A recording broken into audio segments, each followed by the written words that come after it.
Hi friends, இன்றைக்கி நம்ம Balu garden சைட்டில் க்யூரிங் முடிச்சுட்டு டீஷர்ட்ரிங் பண்ணிட்டு G+1 ஒர்க் ஸ்டார்ட் பண்ண போகிறோம்.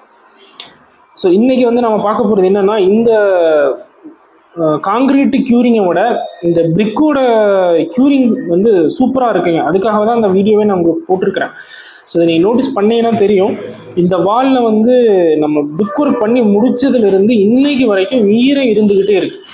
ஸோ அப்படி எப்படி வந்து நம்ம ஈரம் இருந்துகிட்டே இருக்குன்னு எப்படி சொல்கிறீங்க அப்படின்னு பார்த்தீங்கன்னா, இந்த வாலோட ஒரு வால் எக்ஸாம்பிளாக வந்து நான் உங்களுக்கு இந்த விண்டோ சைடில் இருக்கிற ஒரு வால் வந்து நான் உங்களுக்கு காமிக்கிறேன்.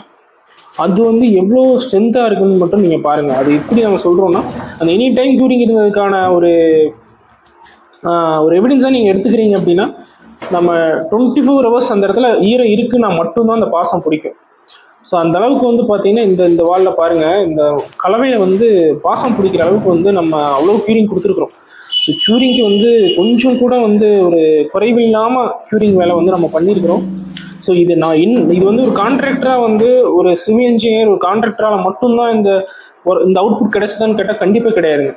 ஸோ இந்த பில்டிங் ஓனர் வந்து நம்மளுக்கு ஃபுல் கோஆப்ரேஷன் பண்ணார், ஃபுல் சப்போர்ட் பண்ணார். ஸோ க்யூரிங் அப்படின்னு வரும்போது நாங்கள் வந்து க்யூரிங் வேண்டான்னு சொல்ல அவர் அவ்வளோ க்யூரிங் வந்து பண்ணாருங்க. ஸோ அவர் உண்மையாகவே வந்து அவரை என்கரேஜ் பண்ணணும். ஸோ அவர் செஞ்ச அந்த ஒரு க்யூரிங்க்கும் அவர் செஞ்ச அந்த ஹார்ட் ஒர்க்குக்கான ஸ்ட்ரென்த் வந்து இந்த வாலில் கண்டிப்பாக வந்திருக்குங்க. தென் நம்ம யூஸ்வலாக வந்து நம்ம கேமரா கொஞ்சம் பிரச்சனை இருந்ததுங்க.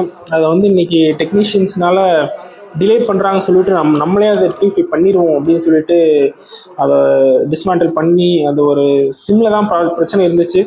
ஸோ அது பிரச்சனை ரெடி பண்ணிட்டு நம்ம இன்றைக்கி ஃபிக்ஸ் பண்ணிவிட்டு ஒர்க் வந்து நம்ம பேஸுக்கு முன்னாடி நம்ம எர்த் ஒர்க் எப்படி ஸ்டார்ட் பண்ணமோ அதே ஒரு ஃபோர்ஸில் வந்து இன்றைக்கி ஸ்டார்ட் பண்ணியிருக்கிறோம்.